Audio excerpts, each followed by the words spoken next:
Ganito po mag-prepare dito. Tatali yan. Tapos para hindi po... Good morning! So, grabe na ho yung ano dito.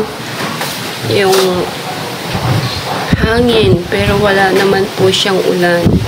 Nagsisimula pa lang. Pero kagabi po, malakas na talaga yung ulan kagabi.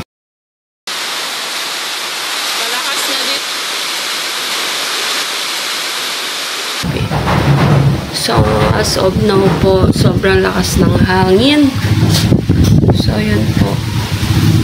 Naghahanda po yung ano, yung papa ko. Tinatali niya yung ano, iniipit niya po yung ano sa taas.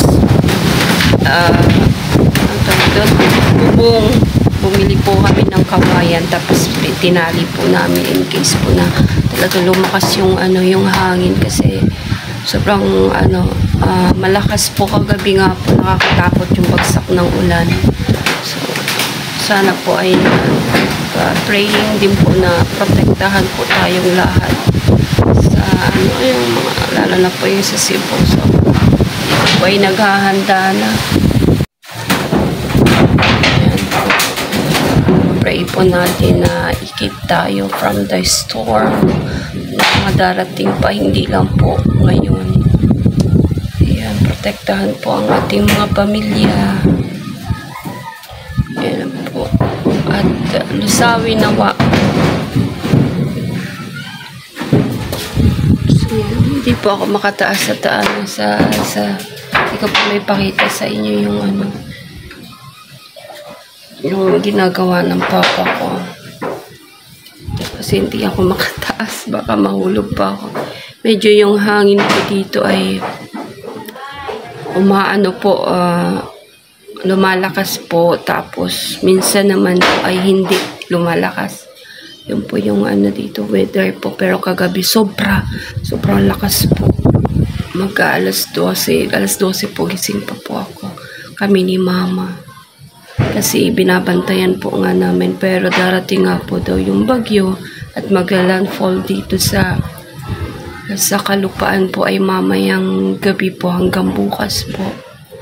So yun lang. Hindi naman po natin maano yan. Pero si Lord po yung nakakaalam ng lahat po. Kaya bilang tao po, panalangin lang po ang kailangan po natin gawin. Yung tiwala kay Lord. Ayan. Tsaka pag-iingat po, yung safetyness po ng ano, bawat pamilya po. So ipapakita ko po sa inyo kasi nandito po kami sa coastal. So yung hangin po from dagat, malakas po talaga kasi syempre galing yun sa dagat eh. Open na open yung ano niya, yung places dito. Tsaka hindi talaga siya mga concrete. Ang iba po mga light materials. Ang iba naman po na bahay talagang gawa sa pawid. Yan po yung buhay dito. Lalo mga ganito po namin. So yan. Ayan. Yan po. Ito ano po siya. Ayan. Semento naman po siya. Pakita ko po, nandito po ako sa likod eh. Ayan. Si Papa po nandito nandito po sa likod. Wait lang po, pakita ko po sa inyo. Yan sa kapitbahay po namin, oh. Ayan. Nilalagyan din, iniipit din po niya yung ano, kawayan po. Bumili po ng kawayan, tapos iniipit po. Tapos tatali sa baba. Yun po yung ginagawa dito. Hindi po kasi ako makataas sa taas eh. So, check natin. Para ipakita ko po sa inyo kung paano po kami mag-preparasyon dito. Sakto po na nandito po. Yung mga bata walang alam. Laro lang laro. Medyo mainit po dito. Kagabi po talaga sobrang lakas ng ulan. Yung si tatay, 70 plus na yun si tatay.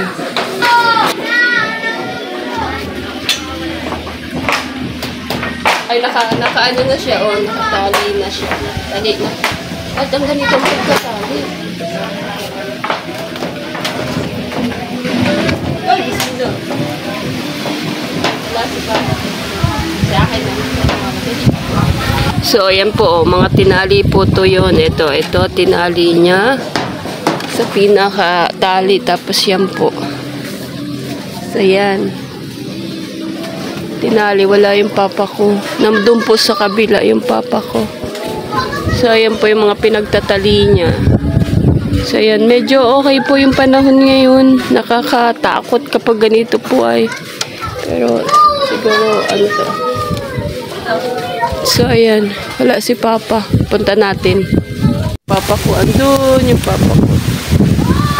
So, medyo mahangin po dito. Ito yung nakakatakot. May poste po dito sa tabi namin eh. So, yun, yung papa ko. Nandoon sa pinakagilid, tinatali niya. Hindi ako makataas hanggang dito lang po ko kasi baka mas ano ako ay mahulog. So, yun.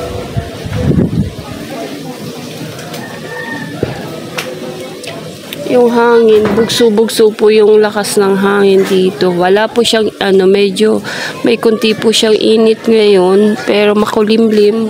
Makulimlim po siya. Yun. Dito ako sa ano. So, baba na po tayo. Mama? Mama, paano nga? Ganito po yung kalakas yung hangin dito. Ayan. Ito mga to.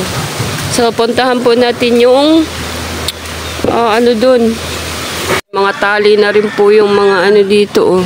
Yung bubong kasi ayun po yung ano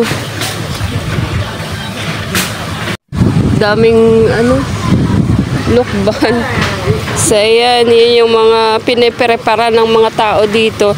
Ito po yung kawayan na to ay ilalagay doon sa taas. Ayun. Kita nyo po yung naka-yellow. So, ayan. At ayan nga.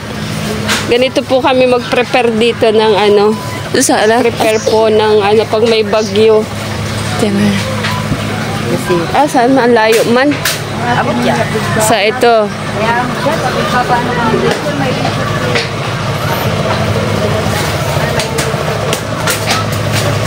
Dito pala. So, yan. Ganito po mag-prepare dito. Tatali yan. Tapos para hindi po malumipad yung pawid or yero po. Itong yero po yung ng bahay. So, ayan. Kasi nga, mamaya po ang dating ng bagyo. So, malapit po kami dito sa dagat. Buti na nga lang po ay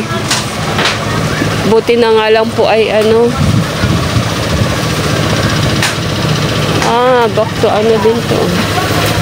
So, ayan, yun yung coastal namin, yung seawall namin. Buti, inaayos na po yung seawall dito kasi sobrang lapit na po ng dito. Sobrang lapit na ng dagat dito. Kaya, yun.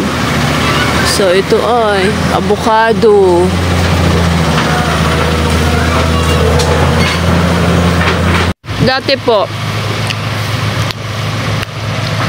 Dati po, yan yung seawall na yan. Wala po yan dati. Ngayon lang po yan. Mga 2 months ago po. Buti na lang po. Medyo natatapos-tapos. Hindi pa naman po siya tapos. Pero talagang malaking tulong po ito na may pangsaga, pang na po sa dagat.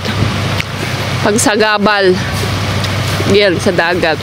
So, hanggang doon na po. Kaya, dati po, open na open po baga ito. Ayun, okay na po. Ayun, yung mga bangka nandun na po sa taas. Inalis na po nila sa pinakapangpang kasi yun nga po, di po namin alam kung anong mangyayari mamaya po kasi mamaya nga po yung so yun.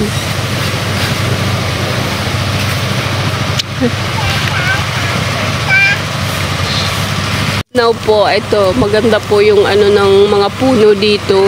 Sana po ay, yan, maapektuhan syempre kasi nandito po sa Pampang, malapit po sa dagat. So, mawawala po yung na yan. Mga dahon-dahon. Bahay na to.